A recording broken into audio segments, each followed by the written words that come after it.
Good morning and welcome to our rail safety session on the Learn Live channel.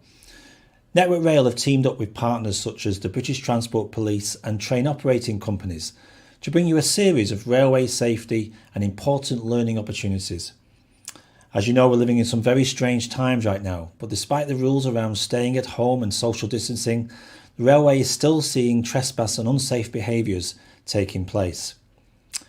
Now, within these broadcasts, we will begin with one of your teachers reading a story, followed by a series of short railway safety video messages from the amazing people that work all over the railway network about how you can stay safe in the railway environment. We think that you'll find this very interesting and I'm sure to learn something new today. Please pass on the messages you hear to your friends and family so they can keep safe as well. I'm sure they would love to hear the amazing facts you have learnt from these videos. Now, if you have any questions for our speakers today, please leave them in the moderated live chat facility next to the video player, and they will get back to you as soon as possible.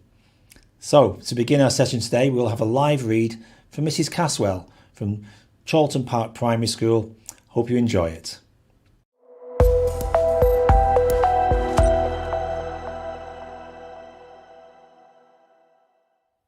Hello boys and girls, it's Mrs. Caswell here. I hope you're all alright. I am going to do story time with you today. And I'm going to read you one of my favourite stories. It's about a little boy and his pet. So I don't know whether any of you have got any pets at home. Maybe like a cat or a dog or a rabbit. Who knows? Well, this boy, Danny, has got a bit of an unusual pet. His pet roars. Can you guess what it might be? It's a dinosaur, a pet dinosaur. So this story is all about his adventures. So get comfy, because it's a bit of a long one. It's called The Dinosaur That Pooped a Planet. It's by Tom Fletcher and Dougie Pointer, and the pictures are by Gary Parsons. So enjoy. Danny and Dinosaur like to have fun. Some days they had lots, some days they had none.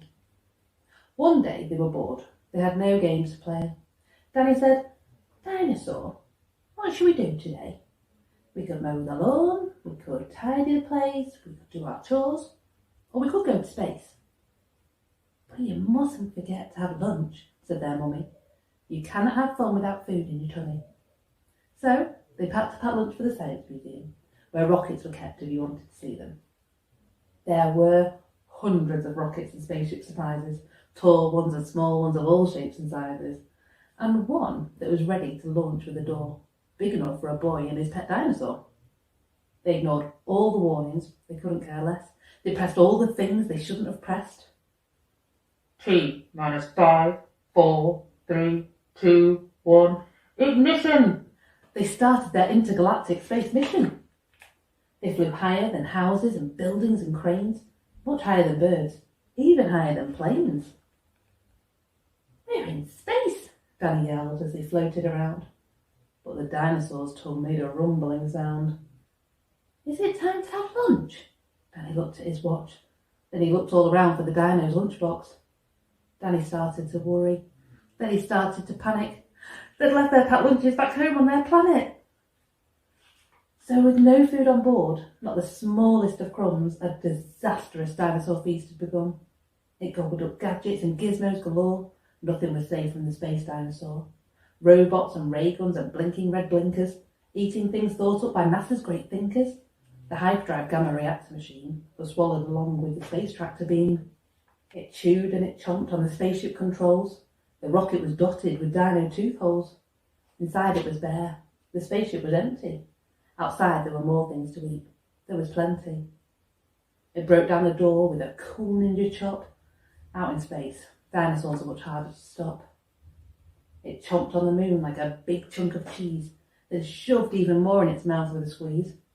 It munched on the Martians from Mars and their cats. Their cats like ours, but their cats wear cool hats.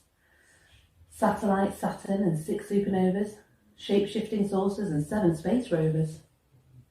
It guzzled 5 gallons of fuel from the tank, and Danny's jaw dropped as he watched what it drank. With a crunch and a crack and a nom nom nom and one dino gulp, their rocket was gone. Now nothing was left. All Danny could see was a fat dinosaur where his rocket should be. And so they were stranded, with no way back home. Just Danny and Dino in space, all alone. Now Danny was crying. He cried and he cried. He cried and his tears filled his spacesuit inside. Unless they were going to stay there forever, the dinosaur needed to do something clever. With a feeling of guilt deep down in its gut, its brain brewed a plan involving its butt. It knew there was only one thing it could do. To get them back home, it needed to poo. Like a poop-powered rocket, the dinosaur flew. Dan hopped on his back and he watched as it pooped. It pooped out the robots and ray guns and blinkers. The things NASA's thinkers thought up were now stinkers. It pooped out the moon, it pooped out the stars. It pooped the space rovers and Martians from Mars. When Danny looked back, he could see a poop trail from far out in space to the dinosaur's tail. They headed for Earth and they started to orbit. It pooped on the clouds, but the clouds just absorbed it. It flew past the buildings and streets of their town, leaving the houses all smelly and brown, and finally landed back down on the ground. Hooray! Danny cried. We're home, safe and sound. They looked to the sky, and the things that were pooped had formed a poop planet right next to the moon. And so Danny promised to listen to Mummy, because fun is not fun without food in your tummy. And just when you thought all the pooping was done, a Mars cat plopped out of the dinosaur's bum. Oh, I hope you enjoyed that as much as I enjoy reading that to my little boy. So, I was wondering how well you were listening, because I've got a question. I wondered, how many gallons of fuel did the dinosaur drink? 1, 2. I'll give you a clue. It's 1 more than 4 and 1 less than 6. Have you got it? If you said 5 gallons of fuel, then you're right. 5 gallons. So, boys and girls, until next time, what I want you to do is find somewhere really cosy in your house. It might be in your bedroom. Get your blankets, get your cushions, get your cuddly toys. And I want you to just share lots of books. You can read through it, even if you're just reading through the pictures and telling the stories, and have a go at using your phonics too. But we're going to share a story every week with you. And I thoroughly enjoyed it. I hope you did too. So until next time, see you soon. Bye.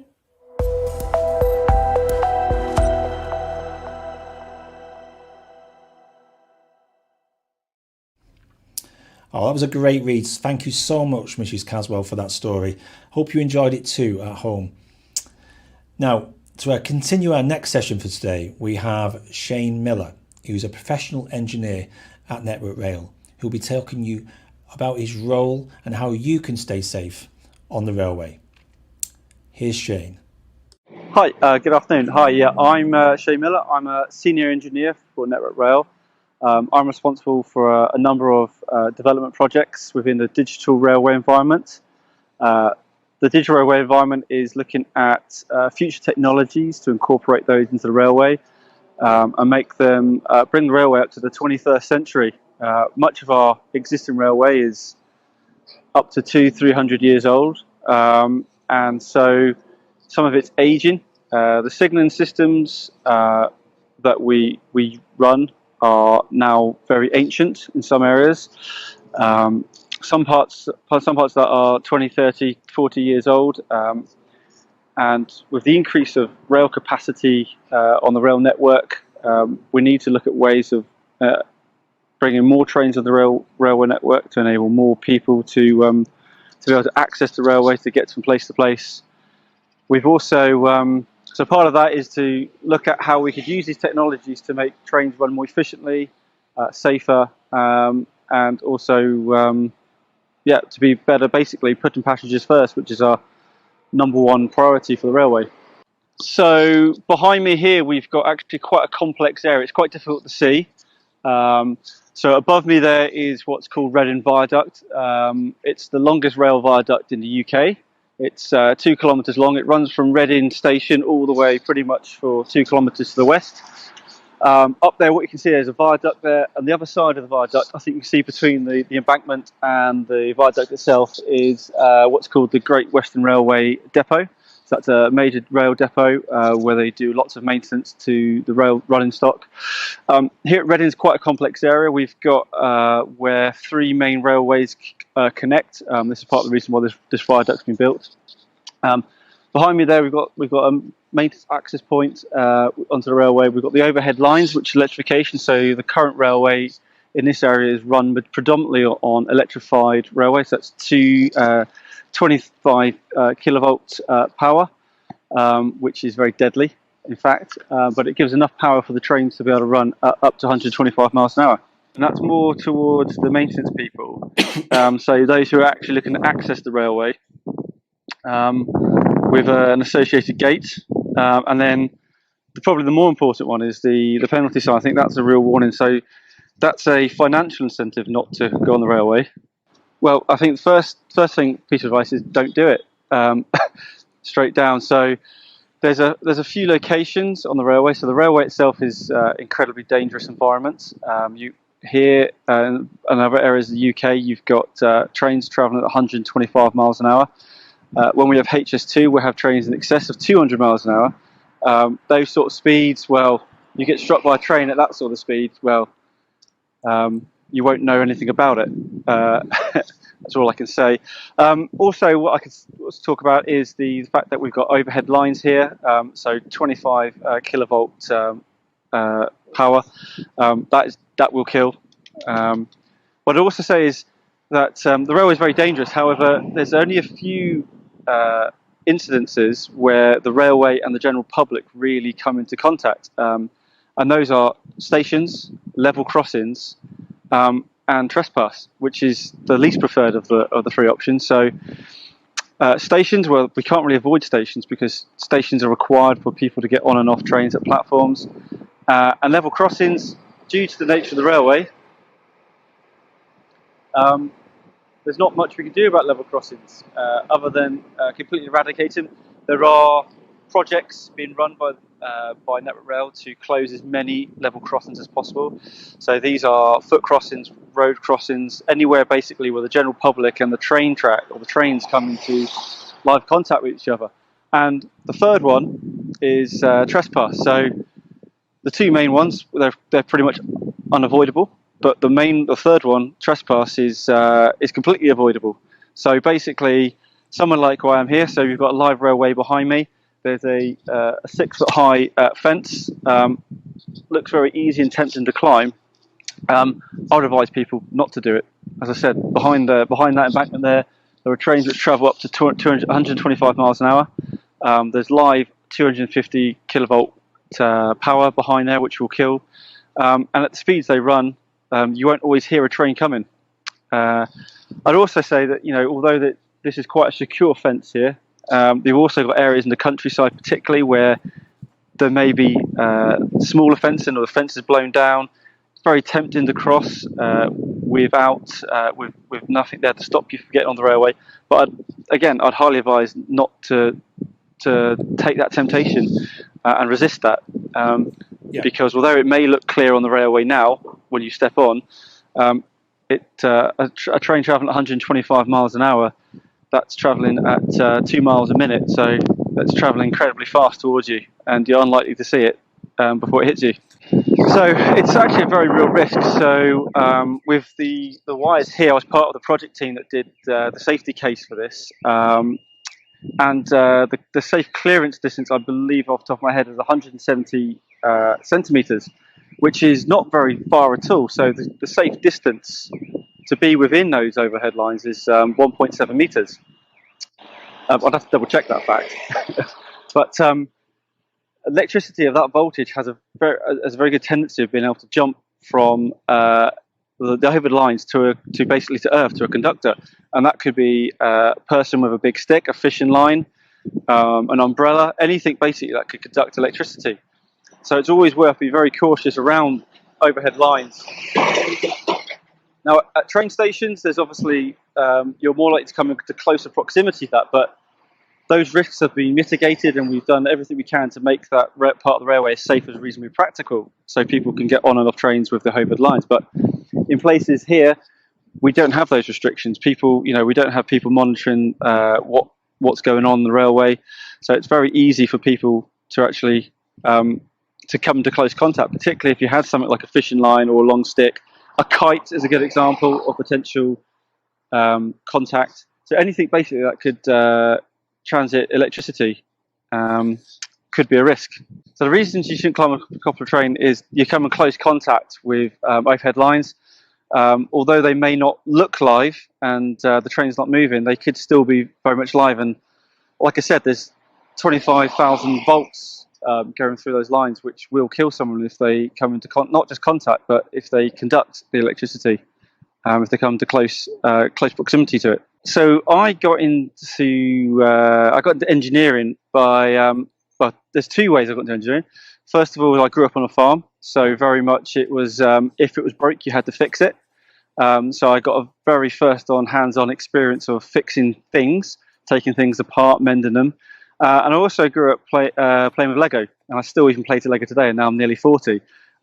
Huge passion of mine is to build things, make things, create things, and I've always done that. And what I say to, I really enjoy, and that's the bit I really love about engineering, is making things, building things, designing things, coming up with new ideas, turning your ideas or other people's ideas into something real that that can be used or as a benefit to people or society. So it's a real passion of mine, is to sort of encourage people.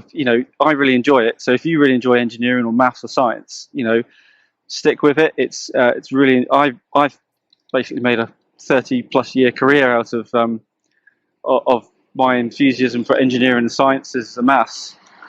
The role I'm currently in is all around digital technology, so it's very computer based actually. So when I was young, I don't think many people had computers, and in those 20-30 years, computers have really boomed actually, and actually had to adapt to learn how to use digital technologies, and it has become a real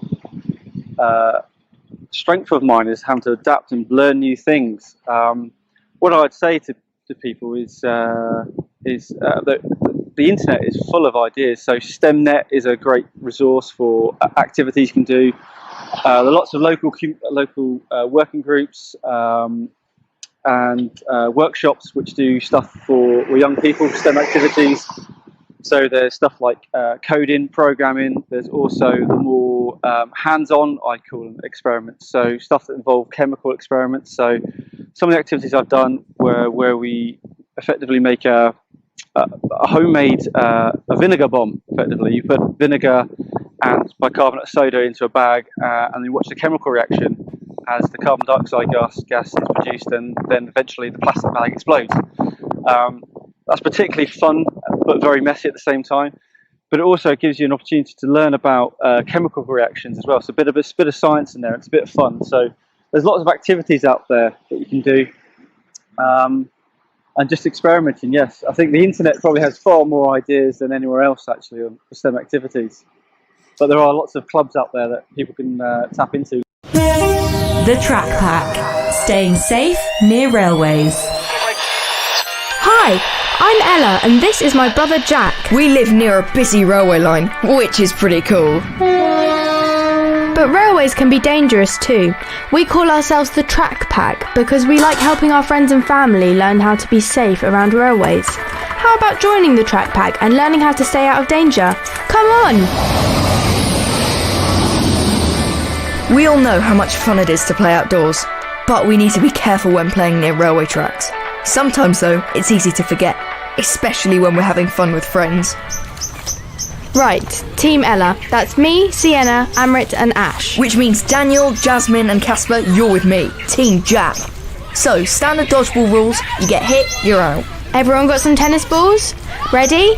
10, 9, 8. We were having lots of fun, although annoyingly, Jack's team looked like bringing home another win. We forgot about the railway line that runs alongside the park.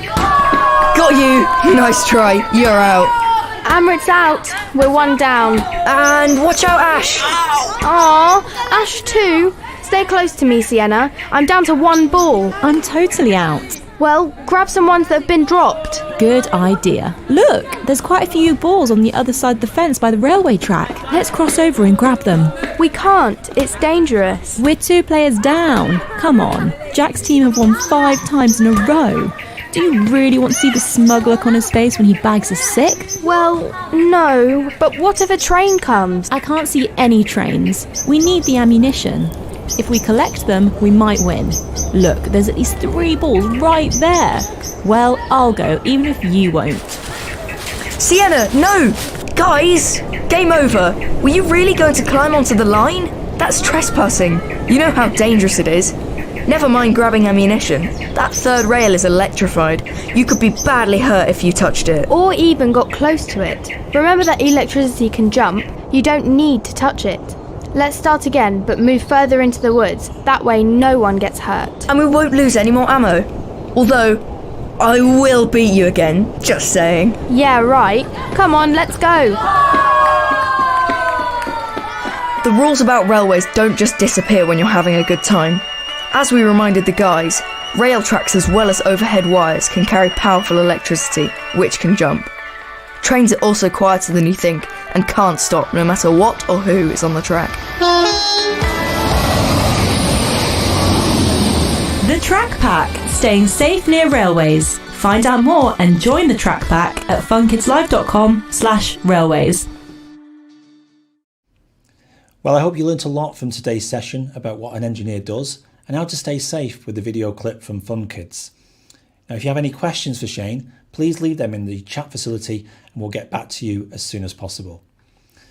Well, that's all for our primary broadcast today, but next week at 10 a.m, we have another amazing broadcast with Emily Coughlin, the Community Safety Manager for Network Rail, as she teaches about the safety of being on the platform of a station. We will also be hearing from another of your amazing teachers telling another great story. But before we go, we have Chris, an environment specialist from Network Rail, as he tells us all about a very important day on the 5th of June that you can get involved in. It's all about the world around us. Thank you for watching the Learn Live channel. Bye for now and stay safe.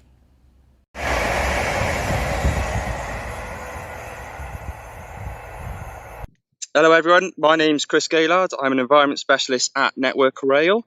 I'm here to talk to you about World Environment Day and what we at Network Rail do to protect and enhance the environment. So a bit about myself, I cover the western route within Network Rail.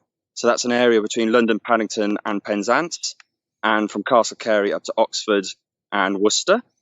My role is very varied and no 2 days are the same. And I can cover absolutely anything to do with the environment that you can think of. I love being an environment professionalist because I know that what I do makes a difference to the environment and society. I basically help people and teams and guide them to consider how our actions can improve and impact the environment, and also review our footprint and our resilience to kind of pressing environmental challenges like climate change and extreme weather or biodiversity loss. So the railway itself actually has a major part to play in climate change. And through operating an efficient railway, we can ensure that people and services get from A to B. And we also help with connecting communities and businesses and reduce the number of vehicles on our roads. So with that, Network Rail is looking at more efficient power to transport the railway and the trains. We're also looking at more renewable technologies to power our infrastructure and operations that help us get there. This, in turn, with other measures, will ensure that the railway is a truly sustainable and green method of transportation. Today, we are talking about World Environment Day, and that theme this year is biodiversity. So I'm actually out here on site to monitor recent works undertaken to enhance the habitat for large blue butterflies. For those that don't know, the large blue butterfly was actually nearly extinct in the UK in the 1970s, but with thanks from conservation efforts, it's actually quite thriving in areas, including on our land. So we're happy to say that down here, we have one of the largest density populations of large blues in Europe. And that's no thanks really to help from collaborative works of other stakeholders involved. But I mean, it's not just confined to one area or one embankment or cutting.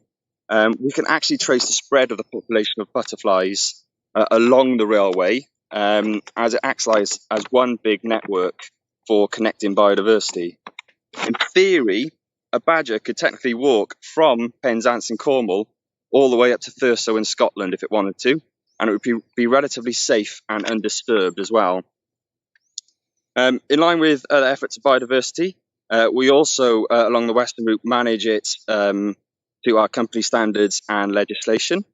We operate through a variety of different habitats along the railway of nearly 1,800 miles just in the Western Route. So you can imagine along there we come across a lot of different flora and fauna. Very usually we find great crested newts in our drains or snakes in our troughs for the cables. In our hedgerows we'll get dormice or birds, and also, as I say, got lots of butterflies and the grassland habitats as well. But it's not just about the animals. Along the Avon Gorge in Bristol lies one of the rarest species of white beam trees in Europe.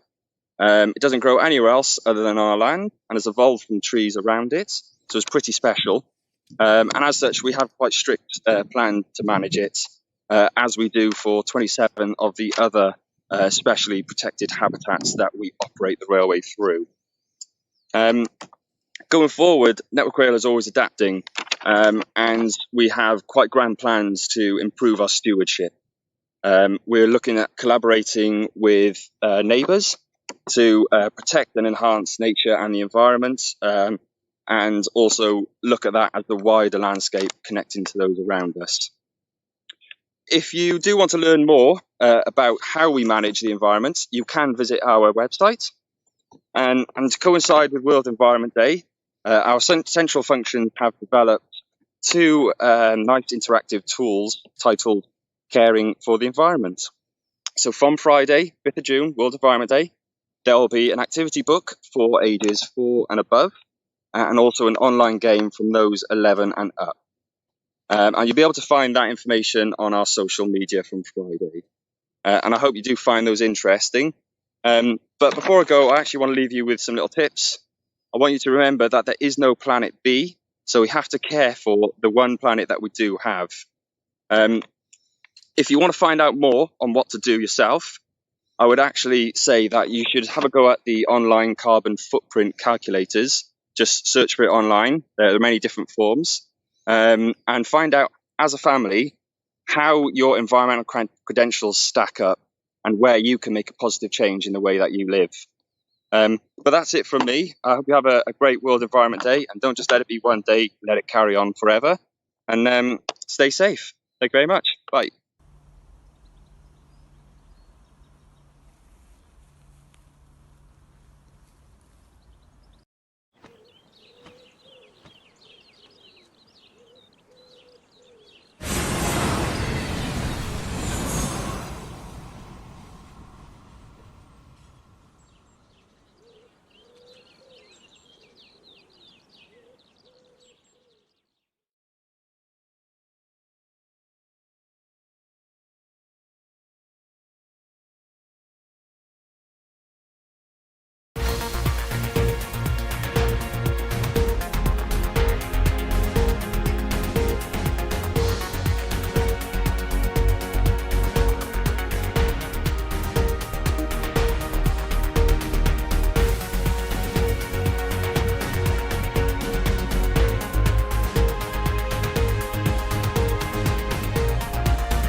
Good morning and welcome to our rail safety broadcast. Trespass remains a real concern for the railway. Despite the current stay-at-home advice from the government, we are still seeing incidents where youths and in some cases adults taking on unnecessary risks on the tracks. To coincide with the U versus Train campaign, Wales and Western Route community safety managers at Network Rail have worked closely with partners such as the British Transport Police, train operating companies and railway colleagues to bring you a series of videos containing key safety messages while you're being schooled at home. These messages are very important, so please pay close attention and please spread the message as best as you can to family and friends to keep them safe as well. Now we'll be hearing a few lessons, STEM lessons from those colleagues and their jobs within the railway, followed by a series of U versus Train stories that you'll be hearing. And to finish off, we've got a mental health video to ensure that you're staying safe in a variety of ways.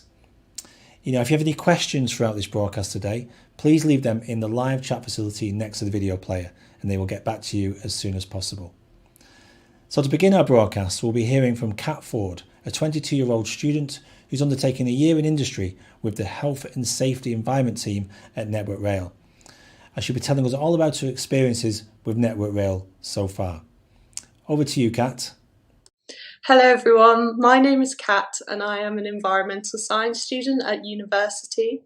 I'm currently taking a year out of study to do a placement with the Health and Safety and Environment team at Network Rail. And today I'm going to talk to you about my experience doing a placement for such a great company. So why did I do a placement? Well, during my first 2 years at university, I enjoyed the range of subjects within my degree. My degree is perfect for me as I loved geography and biology at secondary school, and environmental science incorporates all those subjects. However, as my third year approached, I wasn't quite sure what career I wanted to have in environmental science. So I decided to apply for a placement to help me work this out. And I also thought a placement would improve my job prospects following graduation. So I applied to my placement through the Network Rail website. Then I got through the first stage, which was writing a cover letter. So that included a bit about me, why I wanted to work for Network Rail. And then after getting through that stage, I had a video interview, which was a series of questions about workplace scenarios and how I would react to them. And after that, I then had an assessment centre, which includes having an interview where I gave a 5-minute little presentation, and then I had a group exercise, and that was testing how you work in a team. And then I got the job. So at my assessment centre day, I think there was 16 applicants and 3 people got the job. So it was just environment related degrees, and there was 2 jobs for the Health, Safety and Environment team and 1 job for the Environment and Sustainable Development team. The best way to approach it is to really prepare your presentation and prepare yourself for kind of any interview question. I did a lot of research on the types of interview questions that could be asked, and I prepared answers to that. But I also tried to make sure I was relaxed and interested in the company as well by asking the interviewers questions about the companies and showing my interest. So I think that really helped. I applied for Network Rail as the company is one of the biggest landowners in the country. Therefore, it has a huge national responsibility regarding environmental management. I thought working for Network Rail, I'd be able to apply what I'd learnt studying environmental science at university, as well as give me an insight into careers within environmental management. So a little bit of background to who Network Rail is for those who don't know. Network Rail owns, operates and develops the British Railway. We are a safety critical company, so the safety of our passengers employees and partners is at the centre of everything we do. The region, the company is divided into 5 geographical regions. I work for Wales and Western region, who maintains and manages approximately 2,700 miles of track. The team I work for, Health, Safety and Environment, covers public and operational safety, health and well-being, environment and sustainable development, and our aim is to improve health, safety and environmental management across the region. My role is to essentially help my colleagues with health, safety and environment projects they're working on. Some examples of projects I've been involved with include helping the environment specialist by doing research for the energy saving campaign, which is being implemented across our region. I researched how to make the campaign more effective. I also helped put together the training manual for managers who would like to become mental health first aiders. And I also dial into calls throughout the week to find out what safety accidents have happened across our region, and I record these. As well as being involved in these projects, I've been on days out to different areas of the business, such as visiting the team down at Paddington Station. And I've also visited our industry partners, such as Cross Country, who runs their trains on our region's infrastructure. My placement year has been so valuable for personal development. It has helped me build my confidence, given me the opportunity to apply my knowledge and skills in a workplace environment. And I've also learnt new skills, such as new ways of writing, verbally communicating, and new IT skills. My placement has also helped me decide what career I want to have in the future. I realised this when I visited the Dawlish Seawall construction project. There I learned more about the work that ecologists do. Ecologists, they go to an area, they assess species in that area and give recommendations on how to manage and protect them. This is my ideal job and one that I will aim to have in the future. So overall, I would highly recommend doing a placement at Network Rail. This is because you can get involved in lots of great projects. Working for the Health, Safety and Environment team, I've been involved in lots of projects and seen the impact they have on health, safety and environmental management across our region. You also develop workplace skills that you wouldn't be able to develop at university. And to conclude, there's so many areas of the business you can go into, such as civil engineering, finance, IT, and of course, health, safety and environment. There is something for everyone, even if the placement doesn't exactly meet your degree field. I thought going into the health, safety and environment team, I'd only do environment work, but I've been involved in the health safety side and I've absolutely loved it. If you go to the Network Rail website, you'll be able to see the range of placements they have on offer there. A lot of people don't know how dangerous the railway is, but there's so many dangers out on the track, whether it's electricity or trains rushing through. So I would say stay away from the tracks. If you're using level crossings, use them correctly, stop, look, listen. Don't use your mobile phones when you're about to cross, just really focus on what you're doing when you're crossing. And at train stations, stay behind the yellow line, cross using a bridge. And I would just say, just really look out for yourselves and don't put yourself in any dangerous situations when it comes to the railway. Thank you everyone for listening. Thank you, Kat, for the important information that you gave us about your role and how to be safe on the railway with those points. Now, I hope you've all learned something today, and please pass on the key points you've learned to your friends and family. If you've got any questions for Kat, please leave them in the chat facility next to the video player, and we'll get them back to you as soon as possible. Now, the series of videos I'm about to show you will be telling and showing you real people's stories and what happened to them and how it can really affect them long term. The people in this story are based on real stories. Let's take a look. for it to actually happen on your station, on your shift. That day will never leave my mind. I wasn't alive for 7 minutes.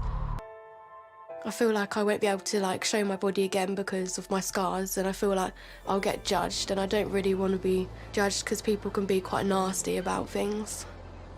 Just always think that no one was ever gonna love me again, like how they did before. And I'd always think I'm never gonna be like the old me again. Sorry. I want to get the message out that there's dangers out there. You need to care for yourself and know that there's consequences for the actions that you do take. Because it doesn't just impact you. One small thought can save all the pain that you can put yourself and your family through.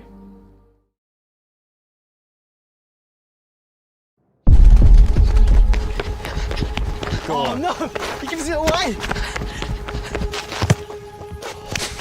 Oh. Is anyone there?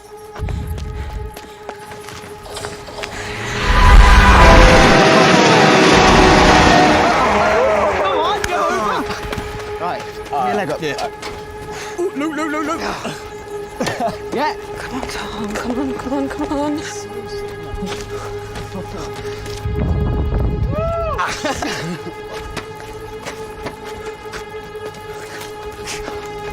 Oh, go on, Nina. Go on, go on. Go on, go on, Tommy boy. Oh, come on, Tom. Come on, Tom. Go on, Tom. Go on.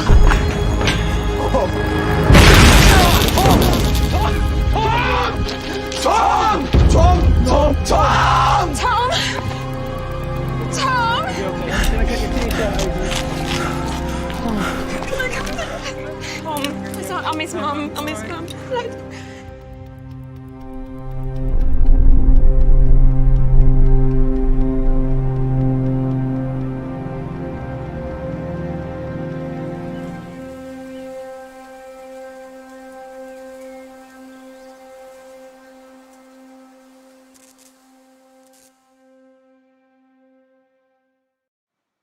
Hi, my name is Bruce Sellers. I'm the Signalling Incident Engineer for Network Rail in the west of England.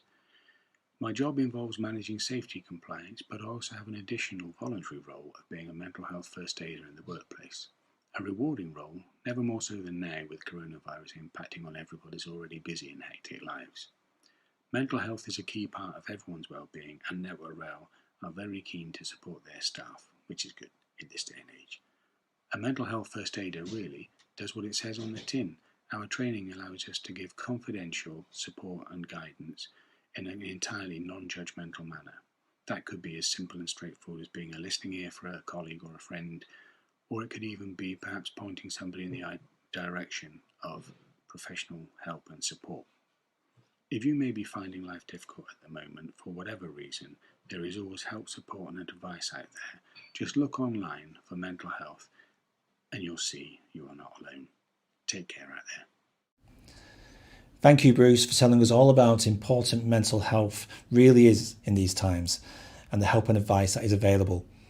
No one is really alone, so please reach out and speak to someone, and please pass on the message to your friends and family. Now, if you've got any questions for Kat or Bruce, please leave them in the live chat facility next to the video player, and we'll get back to you as soon as possible. Well, that's all now for our rail safety talk for today. But next week, back at 10:30, we have Louise Bungay-Asman, who is a structural asset engineer at Network Rail. She'll be talking to us about her role, and we'll be even doing an experiment with chocolate. You don't want to miss that. But before we go, we have Chris, who is an environment specialist from Network Rail, as he tells us all about World Environment Day on the 5th of June and how you can get involved. Remember, stay safe. Bye for now, and we'll see you next week on the Learn Live channel. Take care, everybody.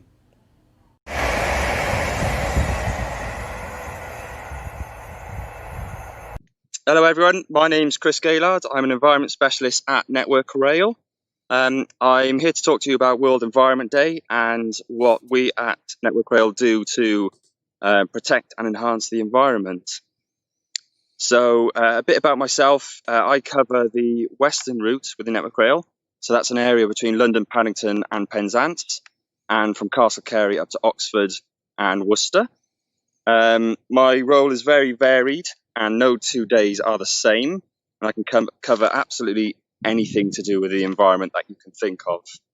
I love being an environment professionalist because I know that what I do makes a difference to the environment and society.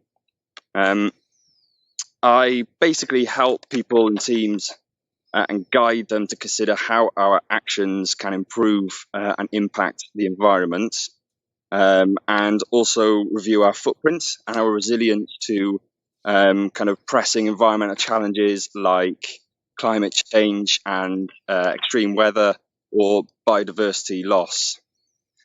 So the railway itself actually has a major part to play in climate change. And through operating an efficient railway, we can ensure that people and services get from A to B. And we also help with connecting communities and businesses and reduce the number of vehicles on our roads. So with that, Network Rail is looking at more efficient power to transport the railway and the trains. We're also looking at more renewable technologies to power our infrastructure and operations that help us get there. This, in turn, with other measures, will ensure that the railway is a truly sustainable and green method of transportation. Today, we are talking about World Environment Day, and that theme this year is biodiversity. So I'm actually out here on site to monitor recent works undertaken to enhance the habitat for large blue butterflies. For those that don't know, the large blue butterfly was actually nearly extinct in the UK in the 1970s. But with thanks from conservation efforts, it's actually quite thriving in areas, including on our land. So we're happy to say that down here, we have one of the largest density populations of large blues in Europe.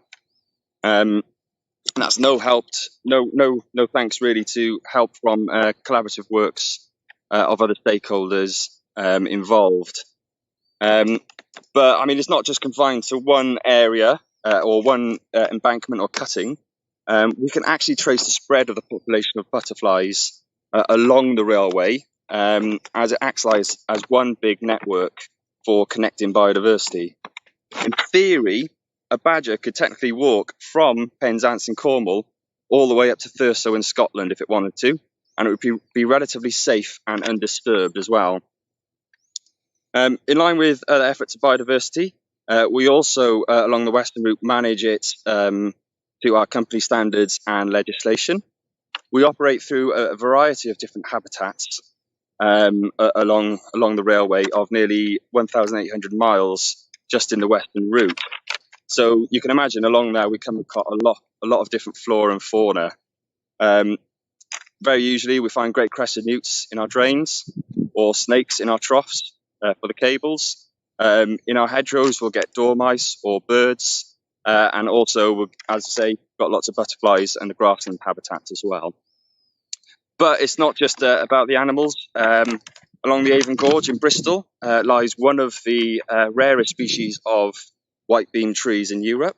It doesn't grow anywhere else other than on our land and has evolved from trees around it, so it's pretty special. And as such, we have quite strict plan to manage it, as we do for 27 of the other specially protected habitats that we operate the railway through. Going forward, Network Rail is always adapting, and we have quite grand plans to improve our stewardship.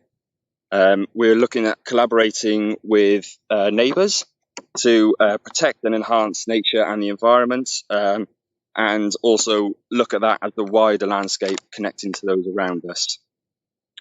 If you do want to learn more about how we manage the environment, you can visit our website. And to coincide with World Environment Day, our central functions have developed two nice interactive tools titled Caring for the Environment.